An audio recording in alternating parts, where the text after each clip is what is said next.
Hey everyone, my name is Matt. Welcome to my backyard. It's a very nice cold November day here in Minnesota. It brings me back to memories of building this sawmill here in my backyard 2 years ago in the whole month of November 2016. If you haven't seen the build series where I built this mill, freezing my butt off out here, struggling through the whole thing, definitely check that out. It's at least entertaining at best. Or I guess at worst. So this time we have this big chunk of red oak here up on the mill. My buddy Brandon brought me this from a removal job he was doing. He went out and picked it up himself. He gave me a call. He said he had this big log that he wanted to bring me so I could have it to slab. And he said, no, don't worry. You don't have to go out and go anywhere. I'll come get your trailer. I'll pick it up and I'll bring it back to you. I think he just wants to play with the log trailer. So he brought it back here and I unloaded it onto the mill. So before we take a look at the log, some of the interesting features on it, how I have it oriented on the mill, let me show you how the unloading process went, because I know people are really into that, seeing large pieces of wood be maneuvered with relatively simple machines.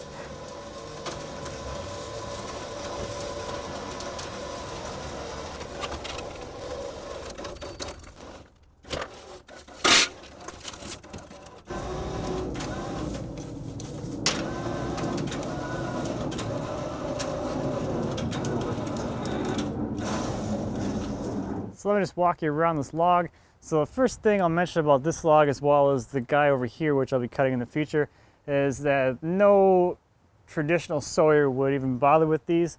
With the big checks and splits through the whole log, it's not going to produce solid with boards all the way down. I guess if you were a traditionalist, you could quarter saw this little quarter here, throw the rest away, and that's all you would get out of it. I'm a little more practical, I guess. I'm sawing for kind of my own purposes. I am a woodworker, so any little pieces that are still good from here, I can cut and further process down to smaller parts. Or for like a tabletop with some serious defects in it, this is an ideal log for that. So I have it lying here on the bed with this limb coming off this side. There is kind of this weird thing going on down there. I think that was an old limb that was cut off at some point, but this limb here is a little bit better looking, so this will produce a little bit of crotch figure in here. But other than that limb, there isn't really a whole lot of things going on here. This side is pretty much clear, but you can see there is some, some furrows here, which are probably some bark inclusions or some splits that were happening throughout the tree's life. So again, this is going to produce what we'll call lower grade lumber, but what I'll call character wood.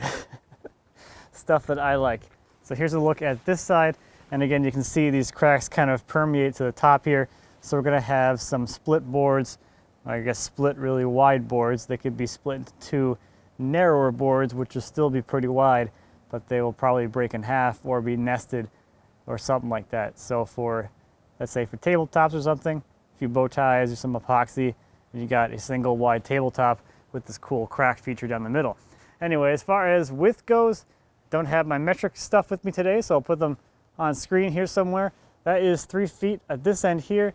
So with this, this limb here, this is about 4 feet down here. And then down here, Brandon also cut some of the buttress or the butt flare for me. So this side kind of flares out a little bit. This is 4 feet wide right here. And as you can see, there is some flare here, but the flare kind of meets up with where that limb is down there. So it's gonna be kind of like a kind of curved side kind of thing. And this side will be a little flared on one side and mostly straight the rest of the way down. So this should produce some pretty cool looking stuff. So for the first cut, I'm going to aim to come somewhere in here, just kind of kiss the top of this, whatever you want to call this, crowned area, bulge area. That should give me a decent flat cut. So I'll have a cut that trims away all of this excess here, gets into this part here, and removes a good part of this, so we're down to the bottom of this valley. And this cut may or may not be my roof cut. I'm not going to stack these permanently quite yet. I do need to move some stuff around, get a foundation set up for this thing, so I'll be offloading them to the side of the mill just so they're kind of out of the way for now, and then I'll stack them for real. So at that point when I'm stacking it, I can decide which side is going to be up for the stacking, and that'll determine which actual offcut I keep for the roof. All right, let's see if I can get this this offcut out of here. Oh boy.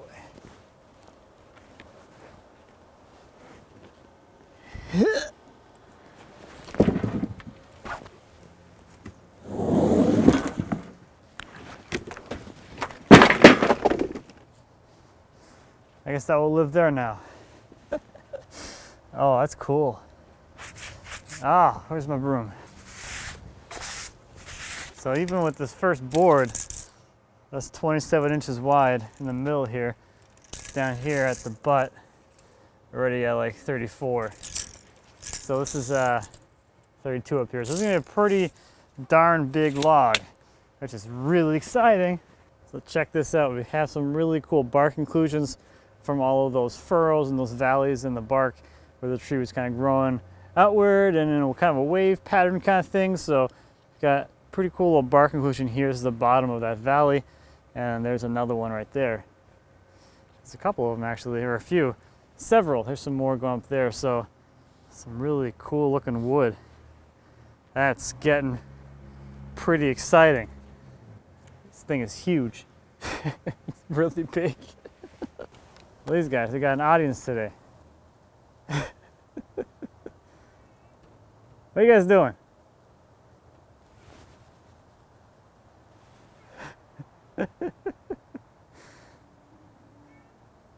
Best seat in the house. It's warm and you can see everything perfectly. So at this point, this log is pretty stable the way it is, so I should be able to just keep on cutting until I'm down to the maximum depth of the saw throat.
Here's a better look at this one, now that we're not up in the air.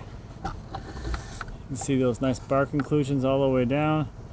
A few different ones. This stuff is going to be pretty cool. Yep, it's definitely frozen. Okie dokie. How about something a little jarring?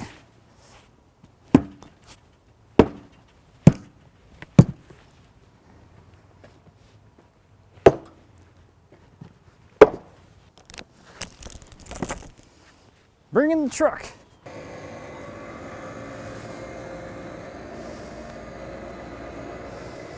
Yeah, this thing is beautiful. There's some really nice color in this thing. Sawdust is kind of frozen to the surface. Welcome to winter. In the fall. Man, that is so cool with this split in here. That's just amazing. How wide is this thing?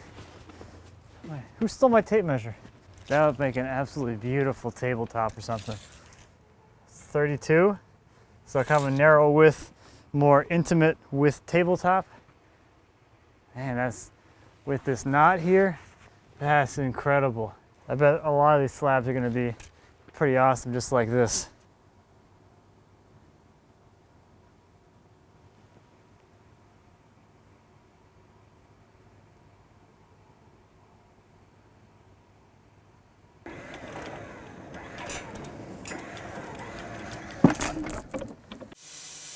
So I think with those 2 slabs removed from there, I'll go ahead and make a couple more cuts. That way we keep as much weight on the deck as possible, which helps to keep the log stable. The lighter the log gets, the easier it is for it to move around and roll around. So it's really ideal here to keep these things as heavy as possible by leaving as many slabs in place as possible. You know, I might be able to just chase this thing, so keep just taking one slab off and keep cutting, and I'll never have to flip it. That'd be kind of nice. I'm gonna try and do it that way. If I don't have to worry about flipping this thing over, that's gonna be better. These things are heavy. Man, who cut these things so thick? Ah, crazy person does something like that.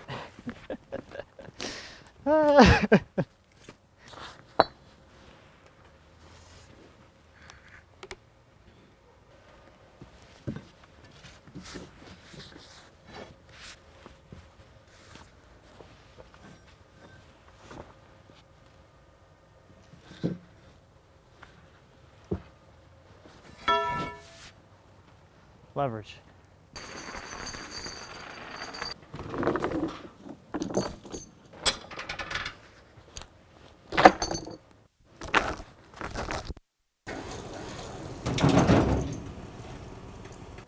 Looks like we got some iron staining in this one. Looks like maybe a nail or something. We'll have to come back and take a look at that in a bit. So I bet you thought I forgot to throw water on these slabs, but it was mostly just trying to avoid it because it's freezing outside today. I don't really feel like getting wet, so hopefully I can throw water on these slabs and not get soaking wet and freezing to death. Some really nice brown color to this wood. I don't think red oak gets enough credit. I think a lot of people have seen it in more like manufactured furniture where it's got that like terrible yellow stain to it. And most of the time, or at least with this weirder, crazier stuff, red oak tends to have a little more color to it. It does have some reds in there, but as you can see in something like this, you have a lot more in the brown palette. So it almost has like a butternut type of color. This is a spot. Man, I love the split in here. That is so awesome. It just looks so cool. What's interesting is there's some burls kind of forming around here, which is just really neat. I love all this black through here around the split. That's just, this is cool. Some more burl action going on down there. So right through here, some of those burls. I'm just starting to form here. It's kind of weird, fun circular one there. And then down here towards this end, there's this other kind of weird little burl pocket going on there. It's just really cool. I like this a lot. This area around this bark inclusion and the split here with all these kind of black lines coming out through there. Just beautiful.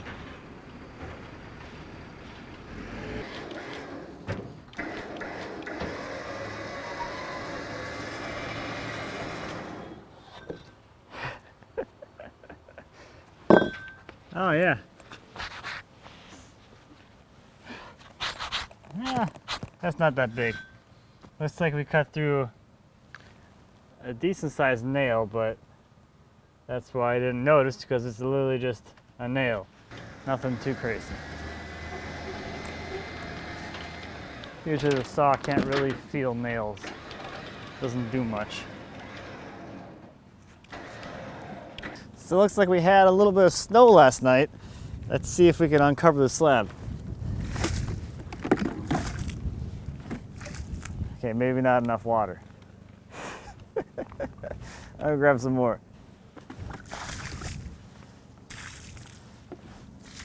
This does not go very far. This stuff is beautiful. It's got some really, really amazing color. So there is that blue stain in there. So no steel in this slab, but it does have that beautiful staining as a result. And all this cool stuff above here, all these black lines, just kind of going up and around here. Just so cool looking. Some really clear stuff down here. So if you were back in the beginning, we talked about just using the cord of the log as like good usable material. There's your good usable material. Straight grain, getting close to quarter sawn. Beautiful straight stuff. But as a whole, nice straight stuff paired with some really cool, interesting stuff. That's more my thing, I guess. All right, let me get some of the snow out of here and we'll start moving some more slabs.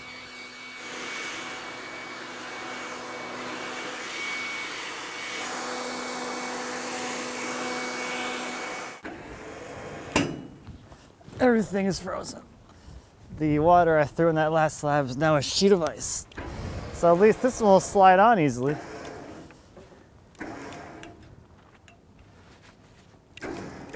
That's a big slab.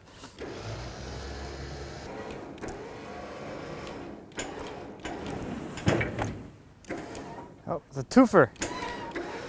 Yep. So that'll be a split slab that could be nested and rejoined, or like any slab, cut into two pieces, I guess, but it's already cut in half for you.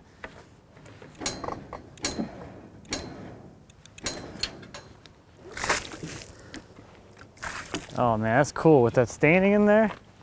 Yeah, there's our one nail. So coming here to the staining, there's that one nail. That's maybe about 1/8 of an inch wide or so. So, you know, nothing super big. Saw doesn't seem to care about small nails like that. Over here we're starting to get in some Rayfleck. So you can see the Rayfleck coming through there. And some more really nice clean straight grain stock there. So like I was saying, even if you're only after straight grain, you know, you would just cut this section of the log and you have some really beautiful stock. So just because the log is all split and looks like garbage doesn't mean there's not some really good, perfectly usable material inside of a junky log like that. And getting up here, we're starting to see a little bit of the crotch figure coming through. So that's just cool with the crotch figure and all the bark inclusions and black line stuff going on here. Just super awesome. I love this blue stain though. That's such a nice feature. So I'm gonna get this next one on here. It kind of folded in half on the way over.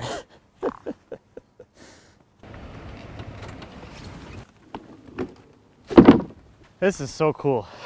There's just something about like a log that's split in half like this. I don't know, there's something just really just interesting about it. And we got some good crotch figure in here. All right. This is nice too for all you quarter sawn lovers, since the pith of the tree was right, where are we here? Here. So this was touching here. So the pith went right through here, the center of the tree, because we're on the left and the right side of the pith. Both of these slabs are quarter sawn and probably perfectly quarter sawn. Pretty much dead vertical growth rings.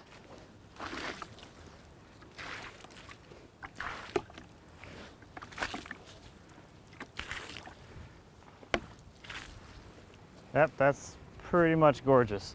That's some nice Rayfleck. I like the Rayfleck on red oak. It's a lot more subtle than white oak. This I could tolerate. I don't really care for that heavy Rayfleck on white oak. It's not my thing, I don't know why. So here's a little bit of that crotch figure with that bark inclusion. That is of course my favorite, but I think what is really amazing about this is you have such what's coined defects or visually obtrusive areas kind of paired with some really clean, really straight quarter saw material. I think this leads to a really just beautiful piece overall. I love this staining through here. Isn't that nice? So you can see the Rayfleck a little bit. There's a tiny little kind of figure lines going perpendicular to the grain, or roughly perpendicular to the grain. That's all your Rayfleck from the quarter sawing. And that's just nice and straight. The other half of this section is also nice and clean and straight. So again, out of a junky log, you can get some really nice areas of super clean material. So if you're looking to break this down for like a cabinet or, I don't know, some piece of furniture, there's all your straight grain stock. That's enough for like a whole, I don't know, credenza or something with a few doors on it. So at this point, this log is still sitting pretty well stable on here, and it looks like I should get 2 more cuts out of this log. So I think before I take these last 3 slabs off, I'll make the last 2 cuts to make the last 2 slabs. That way I don't have to worry about this thing moving around too much on me. I'm pretty sure I keep forgetting to hit record on the camera, or the camera is stopping recording for some reason. I don't know, I guess I'll find out when I edit this thing, but unfortunately I think I missed some of the cuts here, which is kind of crappy. But it looks like I should be able to get another cut out of the bottom piece here. You can see the log kind of does this weird kind of taper thing on the underside here, so I should be able to get maybe a piece of 8/4 or something that's only like, I don't know, a foot wide. The log isn't moving at all, so I'm just gonna keep going.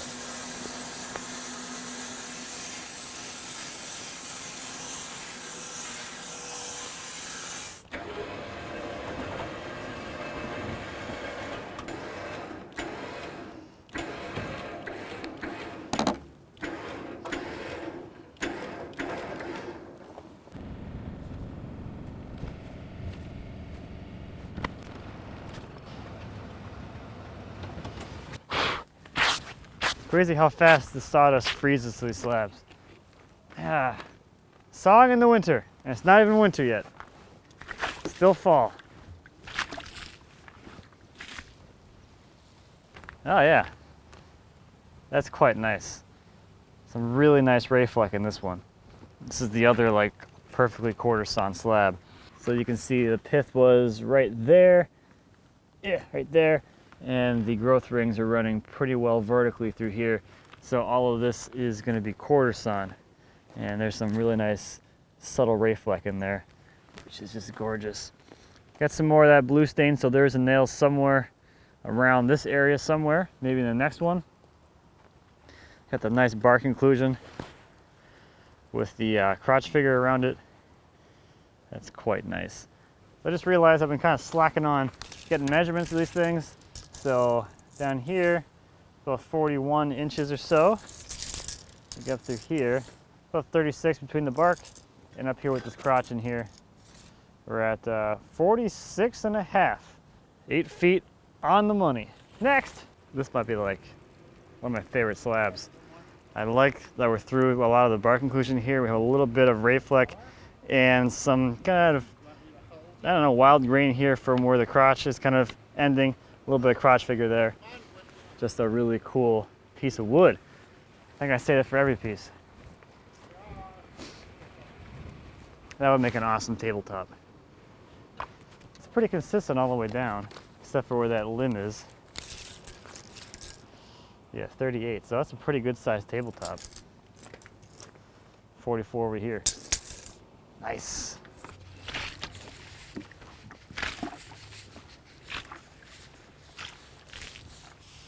Check out this cool iron staining in here. That's just beautiful. It gives a really nice extra little bit of character to it. So now we're kind of getting to the narrower stuff.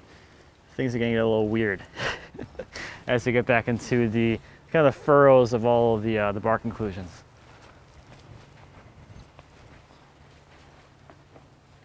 So this one has a nail in it, so that's the source of all that staining. A nice little feature. Splash.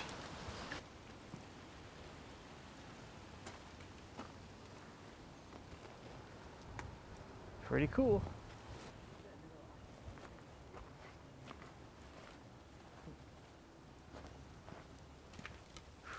That's it. So there we go. We got 11 full thickness slabs, one little thinner one up here. That's a lot of lumber.